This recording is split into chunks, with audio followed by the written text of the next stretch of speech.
Edmonton Elks defensive coordinator J.C. Sherritt joins us, a former Grey Cup champion in the league. I'm curious about your defense. You're in your first year as a coordinator in the Canadian Football League. You spent a year with Corey Mace, who's become renowned for his defenses as head coach and defensive coordinator with the Saskatchewan Riders. What's the foundation of your defense? Is it J.C. Sherritt, or is it a little bit from here and there?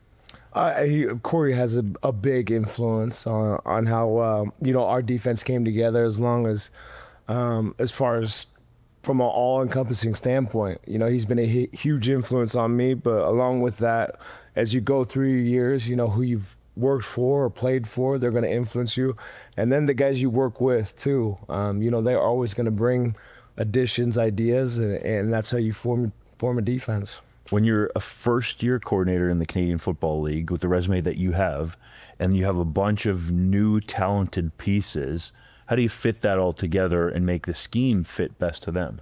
I think it's a constant daily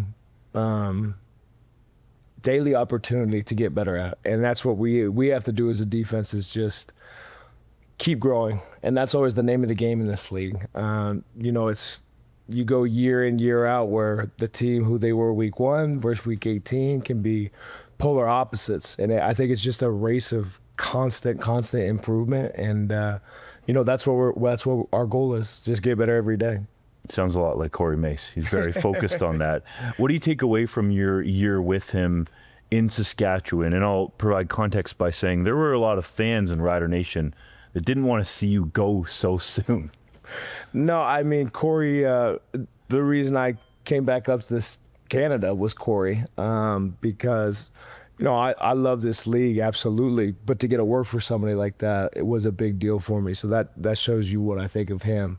But just, his overall growth, because my first year in 2019, he was the D-line coach in Calgary. So to get to come back, and then now you see how far he's adapted his game, what he's become, and taking his game to a new level is very cool to see.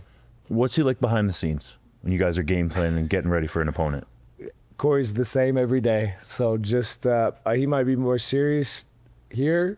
He's his own man. He's a good man. Have you had any communication with him leading into this game? We haven't talked to him. We shoot each other texts every now and then, but we haven't talked much before this one. More rivals.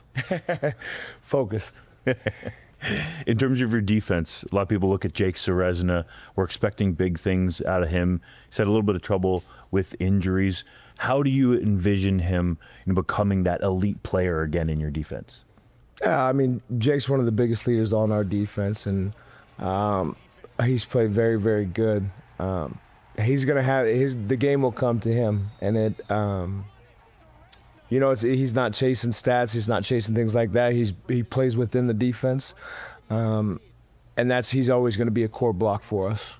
Can you explain why he's such an elite player in this league from a film perspective when you break it down? He's just, when you have a dominant presence in the trenches, it makes everybody's life around him very good. Linebackers get to play faster. DNs get to rush harder. And then his consistency is what separates him from everybody else. To be his size, to play the amount of reps that he plays, it doesn't grow on trees, those guys. Did you have to recruit him much in free agency to get him to Edmonton? I think a lot of people in Edmonton wanted him back, and I think he wanted to be back in Edmonton as well. You got a lot of pieces there. It was an overhaul of the defense through free agency, bunch of big names. The defensive front looks completely different. Some new guys in the secondary there, but specifically up front, right? You had Ceresna, Jared Brinkman, Robbie Smith, Jonathan Kongbo. You guys were deep there. This group, at least from a statistical perspective, hasn't had the number of sacks and pressures that people thought they would. Do you see a pathway for them getting to that standard that they've played at in the past?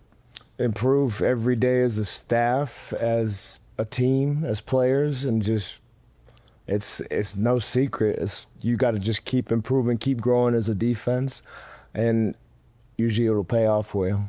How is it like in your first year as defensive coordinator in the CFL when you're going up against long-time experienced offensive play callers? I think of Buck Pearson, BC, because you guys have played the Lions twice. Is it difficult because they have so much experience, or how do you view it? I mean, the words I'm preaching is no different than I preach to the players of improve, just learn, get better every day, every week, learn from your experiences. Obviously, very talented coordinators and teams, so that's an awesome opportunity every week. The Elks currently right now are last place in the CFL in terms of points allowed per game. I think it's at round 34, if not right on 34. And Mark Hillam, your head coach, referenced needing to get off the field on second down. Mm-hmm. How do you do that and then keep teams out of the end zone?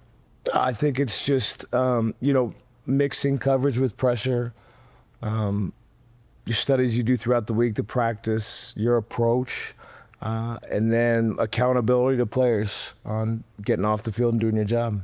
When you break down this Riders offense without giving away any of the secrets, what do you see from Trevor Harris in the group? Just a confident, balanced attack. And, Trevor's playing good football like he does, smart football, knows where he wants to go with the ball. And then obviously, AJ and their running game is clicking, so they are a well-rounded unit. You mentioned AJ Ouellette.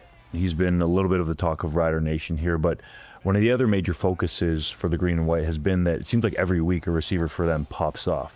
Dante Myers was last week, for example. One week it was Keyshawn Johnson. Another week it could be Samuel Emilis. As a defensive coordinator, what's that like to game plan for? I mean, and don't forget Robustelli now. True, Joe Robustelli almost went for 200 yards. They didn't say his name, man. Yeah, you can take this thing over if you want.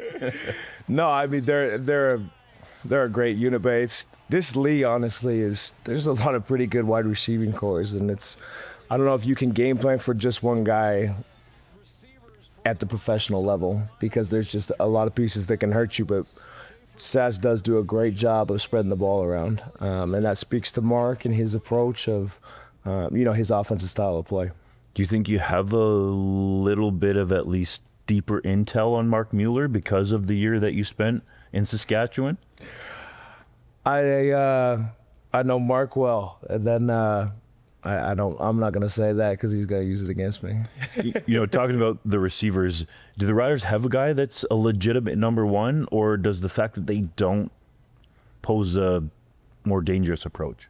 Yeah, I mean, I just have great respect for him. I think we do as a defense. The guys we named off, I don't want to disrespect them by saying they're not number ones. They just kind of are that great, full-rounded unit that they are. When you see Corey Mace on game day, before and after the game, what do you think that interaction will look like, feel like for you? It's always love, man. Always. That guy, he's always looking out for you.